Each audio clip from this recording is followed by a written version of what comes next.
I asked for 3 turntables. They're like, what, 3?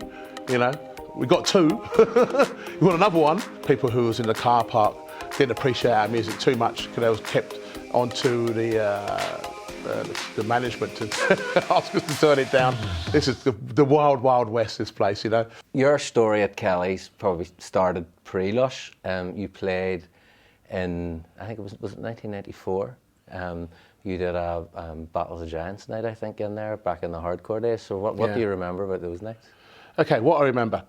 Going there for a start, and it was kind of like this old club. And the old club was backed up against a caravan park.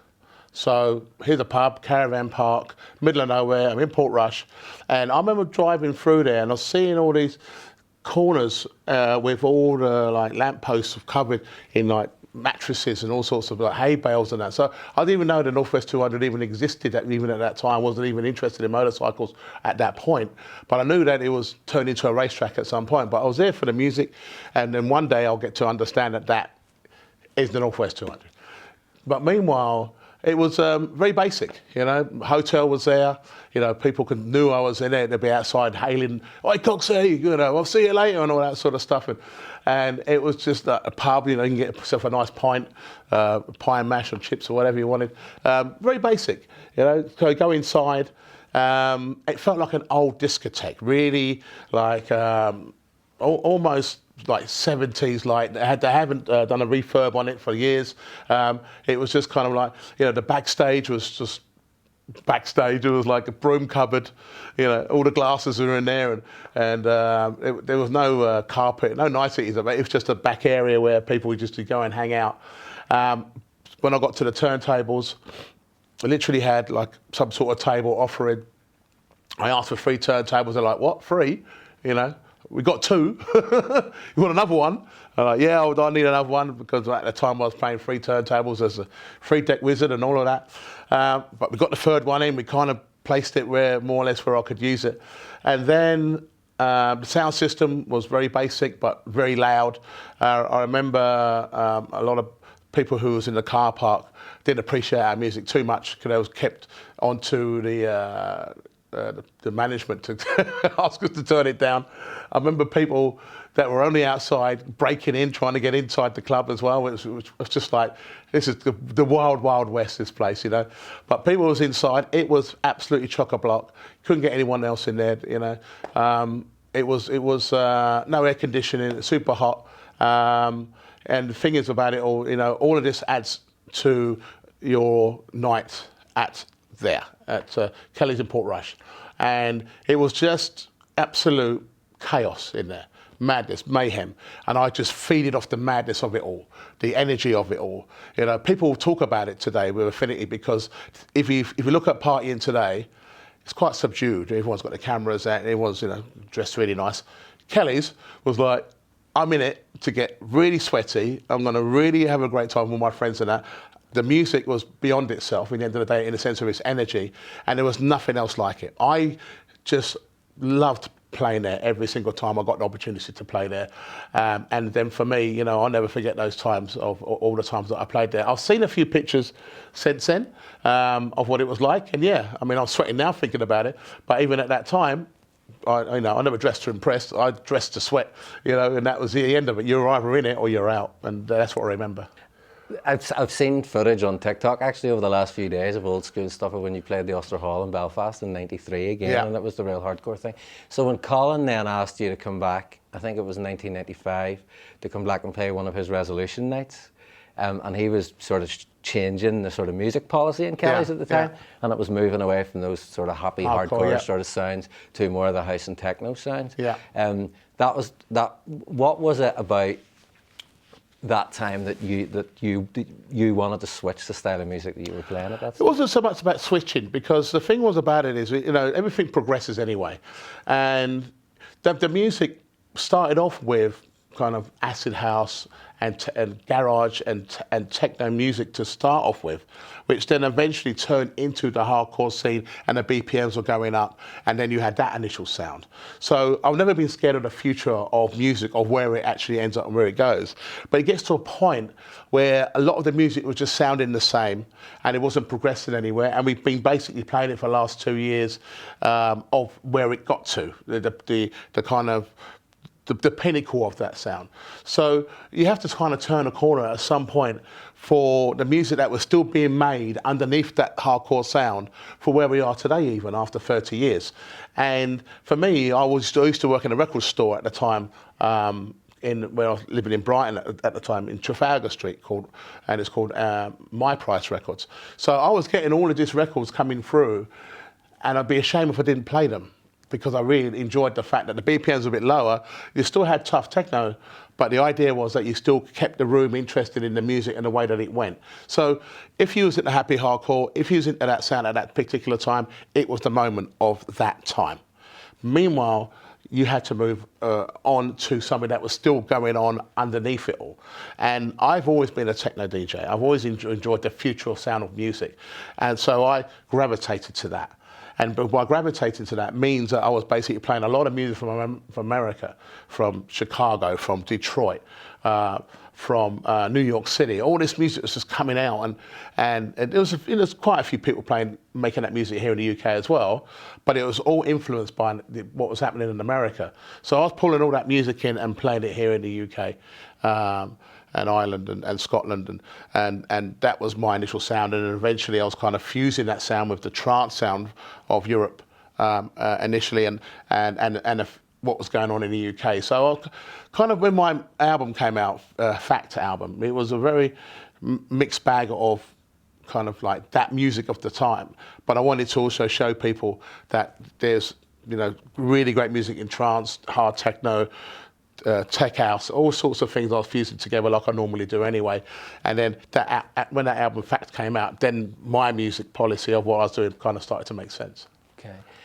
I mean, in that period in Northern Ireland, there weren't an awful lot of bands or DJs used to come because of the political situation that there was here at the time. Was that a factor for you at all when you were asked to come? I mean, what was your initial feeling when you were asked to come over here for the first time? My thing was about young people.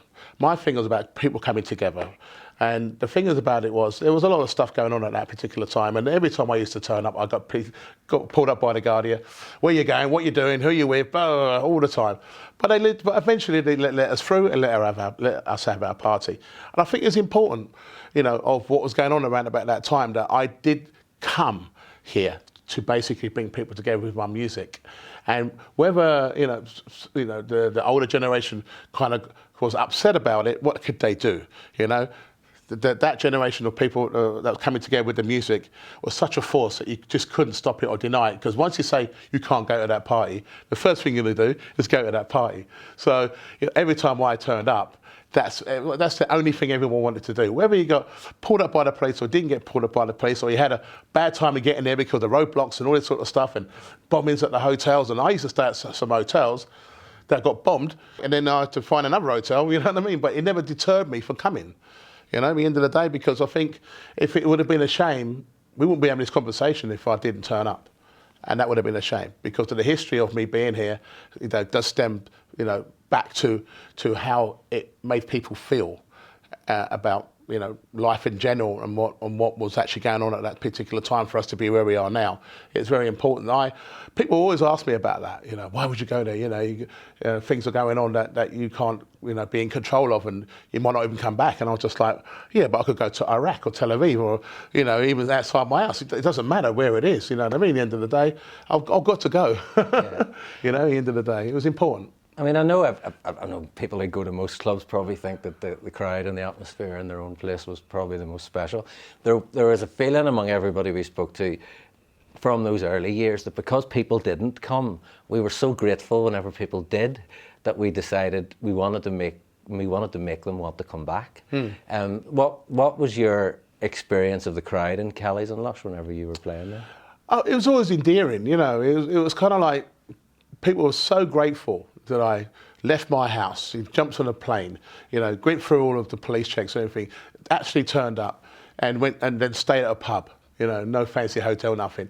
And everyone's so grateful about that, that I've always felt like I was always initiated into some sort of family in some ways. And that's how I was made to feel, and it was really nice that I was able to be a part of, the ideal of what it's like to be here and there at that particular time. And so I always felt like I was coming home in some ways, it felt like that I was kind of obviously treated in such a way as an artist, but it was felt more than that. And that's what I really liked about it. It's very down to earth and very unique and organic in some ways, because it was, like today now, you're only going to get booked if you've got like 1 million, followers on TikTok or whatever, where we had none of that at all. You kind of got booked on face value of who you are, and the amount of embodiment of work that I was doing, releasing music, making music, tapes, getting myself out there. It was like, if Carl Cox is coming and he's playing this music, we're going. And that kind of was the kind of word and mouth of what was going on at that particular time. And that was the thing that was about it. I was kind of guaranteed that you was going to have some sort of an electric night if I turned up, and I would make sure that the music that I had would enable you to enjoy that, whether you liked it or not as well, because some people was like, oh, he's playing too hard, I can't deal with that sound of music. It's like, well, obviously there's other DJs you can choose, and I'm sure that you have an opportunity to go and see them if you want. But for me, it was always, he's playing this music, so we're coming, and that was it. It was always a great understanding between the repertoire between ourselves, but by me being that person and the people that used to come to hear me play that music at that time. But I always kind of felt that I was playing the best of what was going on out there.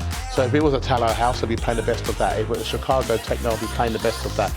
All the time there was always a favourite tune that you play, and the place would just going bananas. So when you heard that record for the first time, it kind of confused you because it was like, what is that? One of the things about Lush that I enjoyed when I was there was they didn't have it. You'll find clubs that have a very defined music policy. They're very much techno clubs, and they will not entertain the idea of anybody who doesn't fit that sort of profile coming to play there. But Lush would have had yourself. We would have had then real Italian, Italian house guys like Daniel Davoli, and then people like Luke Neville, and then obviously the names like the Seb Fontaines and the Tall Pauls and all those sort of guys. That it was an accepting sort of crowd in terms of the music. They were there for a good time, and whatever they trusted Carl and the promoters to understand them and know what they wanted to hear. Did you find that with the crowd, that they were very accepting of the music you came to play? I found them very challenging sometimes, because of the expectations, But I always kind of felt that I was playing the best of what was going on out there. So if it was a Tallow House, I'd be playing the best of that. If it was Chicago techno, I'd be playing the best of that. If it was something from Peace Frog, from Luke Slater, I'll give him that too. It was always something that I would pull out and then fuse together as a journey of the music and sound. I never really stayed on one sound and then played an hour and a half of that. I always felt the emotion that a DJ should create for your night out based on the music that was coming out at that time. And it was all choices, of what you basically played that made people really stand up and take notice of what your favourite records were. All the time there was always a favourite tune that you play, and the place would be just going bananas. But that was really cool about it in some ways, because you would kind of wait for that favourite tune near the end, and then want to be going through the motions of your music, and you'll play that record, and everyone's be like, oh my God, there it is, the same thing happens today, to be honest, but then it was, it was the unknown, it really was something of which, people would leave down to the DJ to navigate us through the elements of the sound of music that was going on at that time to get to that point of which made sense in the end of the day based on what you really liked and what you really enjoyed. There's certain DJs had their own certain anthems. So, for me, it would always be something like Joey Beltram, Energy Flash or something like that, where some other DJs wouldn't play that. but I would play that. So, so Susie heard that, Joey Beltram, and people were like, yeah, that's what we're talking about, We kind of really toyed with, the audience in some ways with that. What was your favourite kind of anthemic tune that you would play that would make a difference on that night that people would walk away and then come back? They don't want to, if you played again at some point, they don't want to hear that record at some point. So if I was coming back 2 or 3 years in, I would still play that record. You know what I mean? Even sometimes today, I'll still play that record because it's still epic. But it was challenging in some ways because you really wanted to give everyone the best, but not just hang on to the classics all day long, because you still want to kind of like make sure that the music scene goes forward for the future of where we are still today. So that I would always kind of put my first foot out there of what music was around the corner too. Okay. I mean, one of the things that I'm always amazed at when we talk to people who frequented all these clubs is how much they can remember specific moments in time. From decades ago, they will recall a track. Do you have the sort of same recollection of the reaction that certain tracks would have got whenever you played them, and are able to recall those? Yeah, I mean, I think the first time I played Strings of Life by Derek May, I mean, it was techno and it was piano, and those two forces collided. So when you heard that record for the first time, it kind of confused you because it was like, what is that? You know what I mean? And even when you hear it today, you still go, oh my God, that's just incredible. And there was plenty of records that had that kind of elements in the music, but it was something of which you knew you would like the touch paper on at a particular time, and then it would just fire off like a rocket into the stratosphere. And Strings of Life was definitely one of them. So it was one of those records where I'll just wait and then drop that record, and then you get all the bar staff, security, everyone just jumping up and down, going mad, and just enjoying the moment of that. And the heat would just rise. Everyone was just so into it. And for me, I've always tried to find those moments in tracks that would basically set the dance floor on fire. Okay, there was one in particular. I put a post into one of the Facebook groups of all the old Lush members and asked them what was their favourite 10 minutes in Lush ever. And 3 or 4 people came back and said it was one of the Easter Mondays you played, and towards the end of the set you played an Alloy Mental track by Phil Kieran. Oh, right. And 3 or 4 people said they'd never seen such craziness in the place in all their life. And part of that was due to the fact that it's Phil Kieran, and we like supporting our own. So whenever people who were in the know, the music kids who were there, sort of recognised the Phil Kieran track and thought Coxie's playing Phil Kieran, right. The place went crazy. Do you have any recollection of that at all? Yes and no, because there was so much music and so many moments, that defined the scene. That if you showed me that I played it, and I'd be like, right, I remember that. If you can imagine the amount of events that I've done since then to present day, to try and pinpoint that would be very difficult, because of, time has passed so much, and so many events that I've done and music that I've played. It's just incredible, for me to be able to sit here after 30 years and then try and recollect a certain moment of which I haven't forgotten about, but it's in there somewhere, of the moment, of course. But obviously I remember the events very, very much with affinity, but the actual pinpointing of certain tracks, there was just so many of them that I can't remember them all, unfortunately. I mean, you've played a lot in Northern Ireland outside of the Kellys and Lush experience. You've played Shine, you've played lots of other places. What would you say generally about the Northern Ireland crowds that you've played to, and how is it different, or how would you categorise the crowd reaction that you've had over the course? I think in the Northern Ireland crowds, it's kind of like, you can go to Ibiza, you can go to Torremolinos, you can go to Greece, you can go to Italy, you can go anywhere. The thing is that when you're on home soil, and when you got your friends around you, and when you got your favourite DJs come to town, it doesn't matter where you are. It makes you feel like you're on holiday, having the best time of your life, right here in Northern Ireland, right there, right at this club, right at this moment, right now. So it doesn't matter where I've been. Coming here was always very special because of how people embraced everything at that particular time. The the club was always packed until the very, very end, and people still wouldn't leave. You know, we played the last record, lights are on, and people were just like, we can't just leave. It was one more record, you know. It was the intensity on that is just so amazing. That I kind of miss those days in some ways, where now we don't really have those late night events anymore in such a way where everything is kind of like done by 11, and you know you have your daytime party. I mean, things have changed so much since then. You can kind of feel the crowd have had enough. They've been there. They've got Instagram moments, and they're starting to leave to go home. I always felt that I was playing my best music in the last hour of the night. You know, I always played like at least between 2 and 3 hour sets at least. I never came to do a 1 hour set. No way. You had to play pretty well here in Northern Ireland. If you played rubbish, then they let you know about it too. But you know, when he's leaving the club at 2 o'clock in the morning or 2:30, you know you've been out. You're getting kicked out, and it's still pitch black and it's freezing. I don't even know I'm going to get home and that sort of stuff. But you had your night out. But people wouldn't leave the club. You know, even when you played your last record, and you still got an abundance of music to still play. But that's it. You're done. And that's a kind of, when you're an entertainer or such, and you leave people on a high, they don't want to come back again for that high again. So it wasn't like these days. Sometimes if you push a club till 12, 1 o'clock or 2, you can kind of feel the crowd have had enough. They've been there. They've got Instagram moments, and they start to leave to go home. Where it's not done, you know, we're still in it, and that was always great. I always felt that I was playing my best music in the last hour of the night, where I could really dig into the crate and really pull out some amazing music. And people, if they're still there at that particular moment, you got them, you know, to take that journey and that ride, and you can just push them as much as you can until the close. So I was always really kind of like, you know, the first couple of hours, play a few records they like and a few records I like, and everyone's going to the end, everyone's having a good time. But if they're still there at that particular time, then you can start to drive it home. And for me, that was always the best times.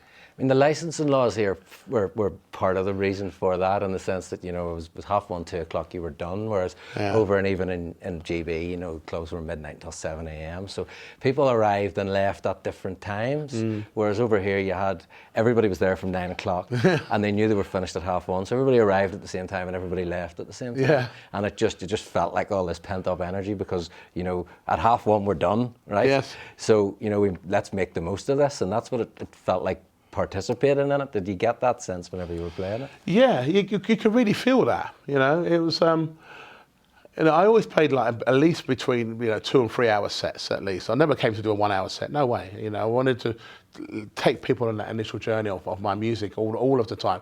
So most of the time, you would have a resident DJ, maybe 2 resident DJs, and then me play. That was it. It wasn't like a plethora of DJs, and then I'm going to do an hour at the end sort of thing to keep the crowd in there. You know, if I was coming to play in Northern Ireland, and then I've got to take the room, and that's it. You know, wherever which way it all goes. So people know that they've had a good time by what they've hung out for, what they paid for, what they're looking forward to. And that, for me, was always the challenge of it all, you know, of what I did with that at the end of the day. But I always rose to the challenge at the end of the day, and I've always felt that you had to play pretty well here in Northern Ireland. If you played rubbish, then they let you know about it too. The internet, social media, this has made people so lazy now. You know, it's kind of like they don't want to get booked on the premise of working hard. Find an event space, creating something for yourself, the music, the idea, your fan base, all of this which we used to do. We don't do any of that anymore. When I started Space in Ibiza, that was a Tuesday night, which never happened. It was a dead night. Okay. One of the final things I wanted to ask you about, you know, the idea for this documentary came about because Lush closed its doors, obviously influenced by COVID in 2020. And there was a sense that, you know, it's over, okay? And then the idea for this documentary came out because the more people we spoke to, we thought it's not over actually, you know, because the legacy of it lives on. And, you know, I'm sit here as a regular in Lush for 20 odd years, and my son and my daughter are going to Emerging later to hear you. So you know, it's beyond the bricks and mortar of the place. But that weekly club experience where you had people who, it was a weekly pilgrimage, and it didn't matter who was playing, they were there every week. It's gone. The scene's moved away from that now, and it seems to be more big events. Why do you think that happened, or, or how important do you think that experience of that weekly club night event was? I mean, you look at some of the lineups that people had in Cream and Ministry of Sound, and even when you look at the old Lush flyers, and you thought 5 weeks in the month, and I can't miss any of those now. Yeah. You know, that it really has gone, that hasn't it? That weekly club night experience. Yeah, it is a real shame, you know, because all the time I did residencies in clubs, it started off with, you know, a little place like this, you know, and 70 people would come along and they'd hear your music and they really enjoy it, and then that got too small, then went to another place was a little bit bigger, and then that got too small and went to another place that got a little bit bigger. I just feel that you've kind of run out of the promoters who are people who feel the music, feel the energy, know what the public would like to have, and have that weekly experience of what makes sense, you know, in the end of the day, based on all this music that's available to the DJs to play it. But also, I think, you know, the internet, social media, it's just made people so lazy now. You know, it's kind of like they don't want to get booked on the premise of working hard. You know, going from club to club, going from wine bar to wine bar, finding an event space, creating something for yourself, the music, the idea, your fan base, all of this which we used to do. We don't do any of that anymore. You know, it's all down to, again, you know, Instagram likes, TikTok likes, all this sort of stuff. You know, you make a record that appeals to a lot of people. They want to see you play that music, and then you know, either go to Tomorrowland, you can go to Time Warp, you can go to all these places, and that's where you're only going to see that person. Where it'd be nice to see that person in your local area and support that person at that particular time. All of it's gone in that way. You know, I still do play smaller venues, you know, because I really want people to still understand where I came from. But of course my public's waiting in all the big events as well, so I end up doing those too. I'll try and have a balance between all of that. But I did my hard work. I did my hard yards. I know what it's like to tread the boards, and with that, you know, try and leave some sort of idea that it never came easy by what I'm doing still today, on expectations on what my performance is still like in the end. But my art of performance was truly based on creating something from nothing. You know, when I started Space in Ibiza, that was a Tuesday night, which never happened. It was a dead night.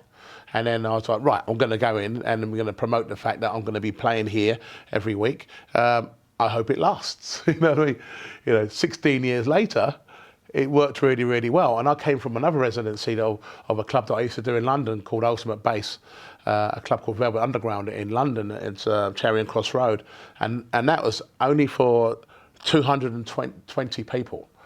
That's it, maximum. You know, you get one more person in and you really knew about it. But I did that for 7 years. So I know what it's like, what that was like, to feel that we was creating a club night, or something that you can go to weekly, and, you know, obviously invite other DJs to come and play their music, their releases, what they were about, and just have that idea of what you was giving people as something of which you believed in. You believed in that music, that sound, which way it was going, whether it be hip hop or drum and bass, whether it be jazz, funk, soul, or disco. At the end of the day, you gotta understand why you're doing it in the first place. If it's just to make money, then yeah, you know, find someone that can back you and then create another festival. But does it have any real feel to it? No, not really. You know, because it's a thing that is marketed in such a way that you have to fall into the trap of playing exactly the same music that DJ is playing, just so you can get the same embodiment of attention by what you're doing. At the end of the day, to be able to justify you being booked. So the framework has changed a lot, and I've seen that framework, as you can imagine, change from what it was to where it is now. I still try and go back to what it was and get people to understand I'm not just here for the beer. I'm just not here to get paid. I actually want to be here to share the love of music still. After all, that's what I've always been about. So, you know, obviously there's a self-worth to who I am, and I think that's clear. But the thing is, people, you know, I'm just not here. You know, I'm going to play here, and I'm going to get my private jet and play another 2 more events this weekend. This is it. I'm done, and I'm going to make the very best of it. So yeah, the kind of infrastructure has moved along so much, and I blame the internet, to be honest with you, for that, because now people kind of go, well, I don't really need to do that anymore. I just need to, you know, make sure that I have someone that can create good content, that people can see that I'm having a really good time with the music that I'm making, and hopefully, you know, by that ideal of marketing, that works for me, and then they can basically get booked on that premise, and then just head towards all the festivals. which there is plenty of, you know, on a worldwide basis. So it's kind of worked in that way for the future of what's happened for the now generation to step into that mould. But for me, it's always been something of which I would like to see people still work a little bit harder at it, and then they appreciate once they do get to that point is that they understand and respect the position that they're in to be able to continue, you know, doing what they're doing after so many years. I mean, for me, I'm talking to you now as someone that's been involved in the music industry for 40 years or over 40 years, but with this music for 30 years. So if the DJ is basically now, you know, 22, 23 years old, and they're now having a career, you know, I like to see them in the next 30 years' time to see if they still feel the same about what they're doing. I have to say, probably it won't last for a lot of them because it's work. At the end of the day, this is not some sort of jolly holiday that I don't think they should be having. I think, you know, when you're in a position like this, it has to be about the music first, more than anything else, for people to understand the position that you're in, for be able to have that longevity in your career. Okay, I mean, one last question to wrap up then. I mean, thinking about the times, the experiences you had playing in Lush, could you give us like a quick summary of 3 words that you would use to sum up the crowd and the experience? Well, it was always exciting. It was always there was always a lot of passion, and there was always a lot of I would say anticipation. You know, people almost couldn't breathe. What's going to happen? You know, and then all of a sudden, when you give it to them, the roar of the excitement of all of that was just endearing. I just wanted to give a next record more, the another record more, just more and more of it all of the time. And with those 3 words, I think that kind of summed up, you know, my whole being of being where I am now with the fan base that I still have after all these years, and everything that we spoke about, I'm going to have to go and do pretty soon as well. So I was going to have to go and back that up, you know. But yeah, I'm very happy to be back, and this event for me, Emergence, been a long time coming.